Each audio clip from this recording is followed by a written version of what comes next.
Before we proceed to that political history and economic history, let me step back for a moment.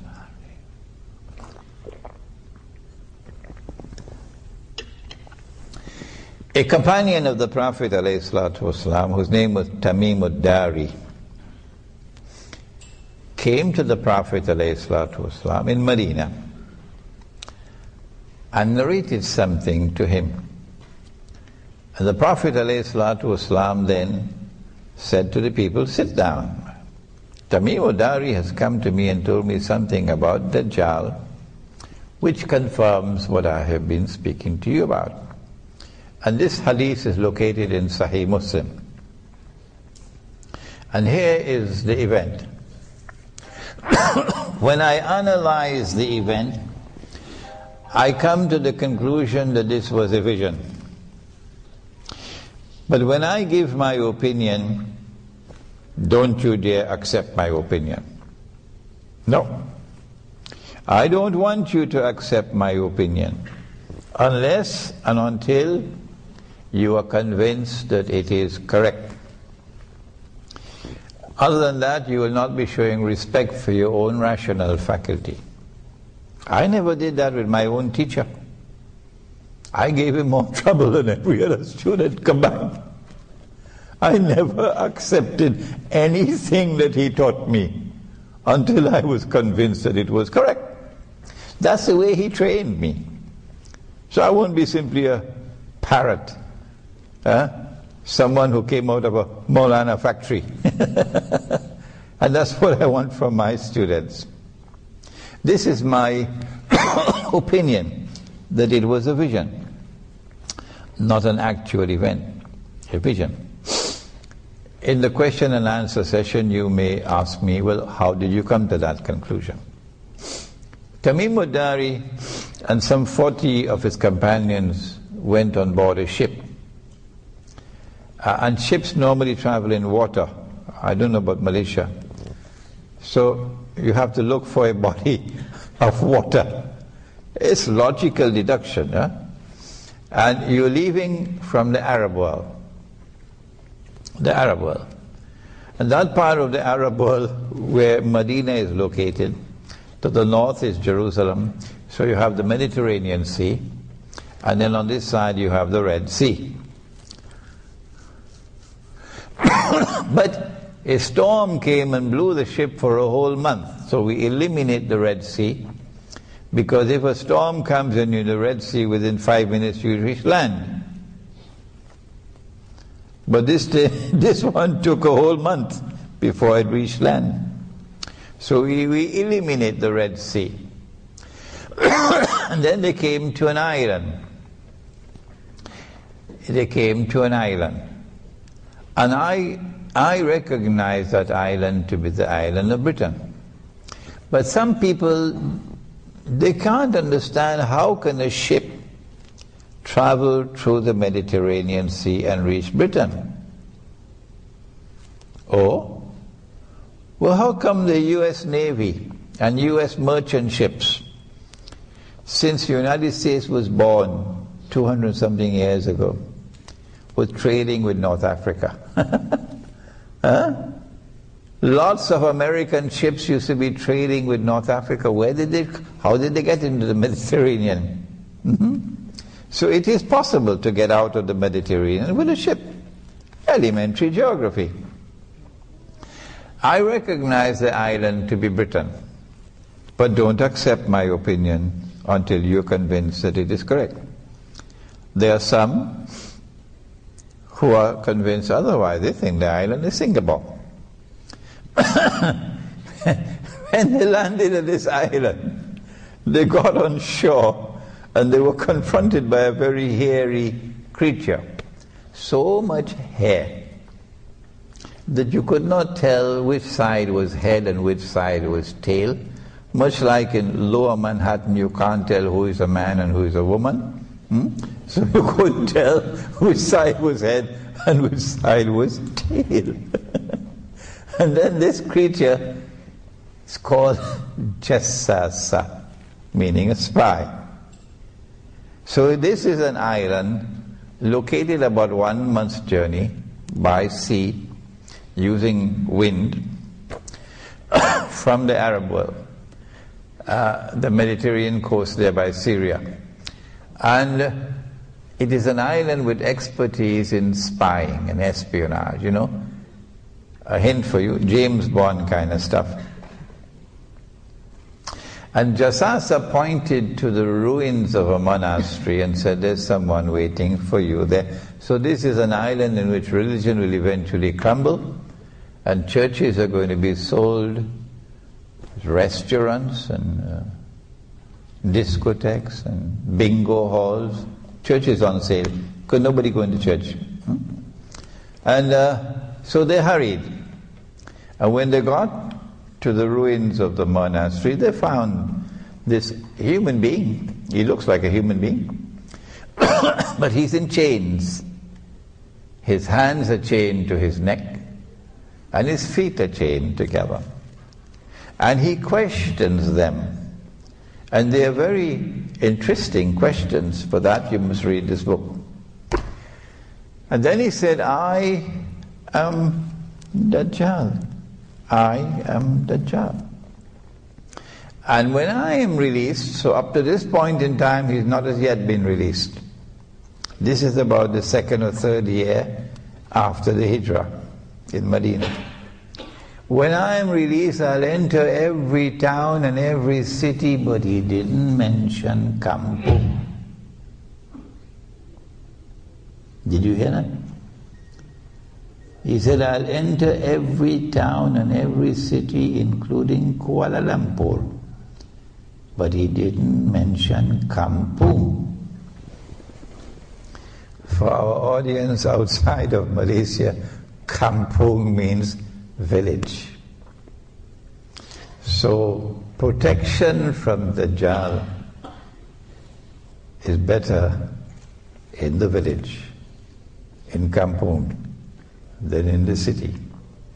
So when Dajjal is released, it will be from this island that he is going to commence his effort to rule the world from Jerusalem, from the Holy Land. Which island is it? I came to the conclusion that it was Britain. The Prophet said, alayhi salatu wasalam, that when Dajjal is released, he will live on earth for 40 days. Don't make the mistake of counting 40 days as 1 month and 10 days or 1 month and 11 days. No. Don't do that. Someone asked the Prophet ﷺ, which was the first masjid which was built? He said the one in Arabia, the Kaaba, by Ibrahim ﷺ. And then someone asked him, which was the second masjid which was built by a prophet? He said the one in Jerusalem, Masjid al-Aqsa, by Sulaiman ﷺ.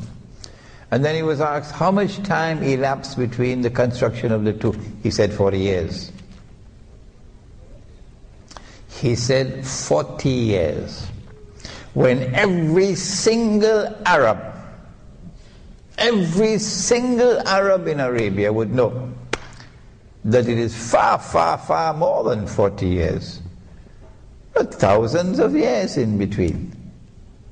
Obviously, when he said 40 years, he's speaking symbolically. So when he says that Dajjal will live on earth for 40 days, do not take it literally, please. The 40 days, he says, one day would be like a year. He didn't say one day would be a year, did he? He said one day would be like a year. One day would be like a month. And one day would be like a week. And all the rest of his days would be like your days. So they subtract 3 from 40. Strange mathematics. And they get 37. So they said, when he is in our day like a year, our day like his day, he's going to live for 37 days. How can you be born and you're still in your diaper after 37 days, still drinking your mother's milk, and yet become a young man, powerfully built, curly hair? Huh? Because your mathematics is wrong. No, it's not to be counted as 40. It is symbolic language. One day like a year would be stage 1 of his mission, which lasts for a long time. One day like a week, like a month would be stage 2, which would be a shorter period of time. And one day like a week would be the shortest period. And it is only after these 3 stages have been completed, only then would Dajjal appear in our material universe, in our world of space and time. Only then would we be able to see him. Prior to that, you can't see him. He's released, he's here, but you can't see him. Are there angels in this auditorium? Apart from your wife, of course. Yes, we have angels on our shoulders. Can you see the angels? No, but they are here. They are here, but you can't see them. Are there jinn in this auditorium? I know there are lots of them in Washington, but are there jinn in this auditorium? Yes, there are. Can you see them? No, you can't. Similarly, Dajjal is released. He is here, but you can't see him until stage 1, stage 2, and stage 3 have been completed. And he enters into our world of space and time. A Malay artist did the cover design of this book. And you see 3 circles. And the 3 circles represent the 3 stages of Dajjal. And we recognize that in stage 1, a day like a year, Britain became the ruling state of the world. We did not say that Britain was a ruling state for the whole of stage 1. We never said that. So don't come with the nonsense of saying what year did Britain become a ruling state and what year was power transferred to the United States, so we can calculate when Israel will become the ruling state. I am not a part of that. You do your mathematical conclusions, and when you finish, take it somewhere else, don't bring it to me. No. In stage 1, which lasted for a long time, stage 1 witnessed the emergence of Britain as a ruling state. Britain becomes a ruling state with a mysterious relationship with the Holy Land. It is the British army which defeats the Ottoman Islamic army and takes control of Jerusalem. It is Britain which issues the Balfour Declaration. And if you don't know what's the Balfour Declaration, do your homework. It is Britain which ruled over the Holy Land with a mandate conferred by the League of Nations from 1917, 1918 to 1948. It is Britain which presided over the birth of the State of Israel in 1948. And so we are convinced that the island is Britain. But if you choose to believe it's Singapore, that's your choice. And then came stage 2, which is a day like a month. And we recognize that Dajjal has now created a second ruling state. And that second ruling state is the United States of America, with a mysterious relationship with Israel, which cannot be explained by normal tools of political analysis. No. And then comes stage 3, when power will be transferred from the United States of America to a third ruling state. And we say that that third ruling state would be Israel. And that is where we are located now in the historical process. Only Islamic eschatology can deliver that statement. Only the Quran and Nabi Muhammad ﷺ could explain this political process.